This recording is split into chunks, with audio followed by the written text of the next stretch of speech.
En Belgique, c'est aujourd'hui la fête nationale, une fête en mode mineur cette année, en raison des inondations qui ont endeuillé le pays. Il y aura un défilé militaire sans hélicoptères qui ont été réquisitionnés pour se rendre sur les lieux sinistrés. Pas de balles populaires et pas de feux d'artifice. On va rejoindre Pierre Kroll, qui est caricaturiste pour le quotidien Le Soir et aussi pour l'hebdomadaire Ciné Télé Revue. C'est pour ce magazine, Pierre Kroll, que vous publiez aujourd'hui ce dessin. Est-ce que vous pouvez le décoder pour nous en même temps que nous allons le voir ? Oui, je peux vous en raconter la petite histoire parce qu'elle est illustrative justement de ce qui se passe actuellement en Belgique. En fait, Ciné Télé Revue est un hebdomadaire, pas vraiment d'information, quoi, plutôt télévision, etc. Et me demande mon dessin avec quelques jours d'avance. Donc, sachant que le défilé, comme vous l'avez dit, serait réduit, que le 21 juillet, fête nationale, sera un peu particulière cette année déjà pour des raisons purement familiales, à la famille royale, à savoir que le roi aura à ses côtés pour la première fois sa demi-sœur, une fille qui s'appelle Delphine Boel et qui depuis 20 ans tente à faire reconnaître qu'elle est la fille illégitime jusque-là du roi Albert. Tout est maintenant arrangé, elle porte le nom du roi et tout, elle sera à la tribune, c'est un grand événement si on veut pour la Belgique, c'est une première. Et puis une autre première, c'est que la fille du roi, Elisabeth, la princesse qui régnera un jour, vient de terminer son année de formation militaire et défilera en soldat devant son roi. Voilà, deux événements plutôt drôle et amusant, si on veut dire. Et puis après, je fais ce dessin, et puis arrive la catastrophe que vous savez, les inondations, les morts en Belgique. Je sais que le 21 juillet sera encore autrement connoté, évidemment, et donc j'amende le dessin, je le corrige quelque peu, et ça donne une espèce de jeu d'essai-terreur, comme ça, si vous voyez un dessin avant et après les événements, à la demande du journal, quoi. J'ai fait quelque chose, quoi. J'ai simplement changé la mine des souverains évidemment moins réjouis, et je leur ai mis des bottes. Voilà, une petite histoire d'un petit dessin. Vous confirmez en tout cas que c'est une drôle de fête nationale aujourd'hui? Oui, oui, parce que vraiment, la Belgique vit des heures sombres. Elle n'est pas seule, hein, l'Allemagne aussi, le nord-est de la France aussi, je sais.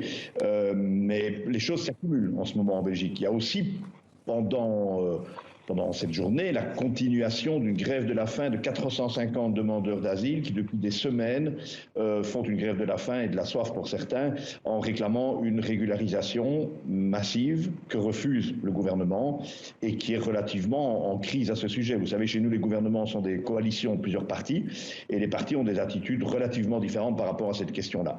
Donc des gens sont en train de mourir de leur volonté, c'est une grève de la faim, d'autres le sont à cause des inondations, d'autres ont tout perdu, et on est quand même le 21 juillet. Donc c'est une année dont on se souviendra, oui. Alors Pierre Kroll, on va regarder aussi un autre dessin que vous avez réalisé pour Le Soir cette fois. C'est celui de la fête nationale française du 14 juillet dernier. Vous décodez encore une fois pour nous, s'il vous plaît ?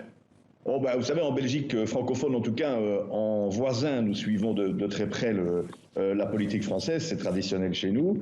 Et puis parfois, nous vivons en gros les mêmes choses. Alors le coronavirus, il a frappé partout, et on regarde souvent ce que décident les Français. Et c'est avec un certain étonnement amusé, je vais dire, que comme Belge, j'étais étonné de voir que lorsque Macron fait savoir qu'il faudra être vacciné, ça c'est pour le personnel soignant, mais qu'il faudra présenter un pass sanitaire, là, vous savez, pour pouvoir se rendre dans des lieux artistiques, etc. Ça mais commence aussi aujourd'hui, oui, hein, d'ailleurs. C'est ça commence aujourd'hui.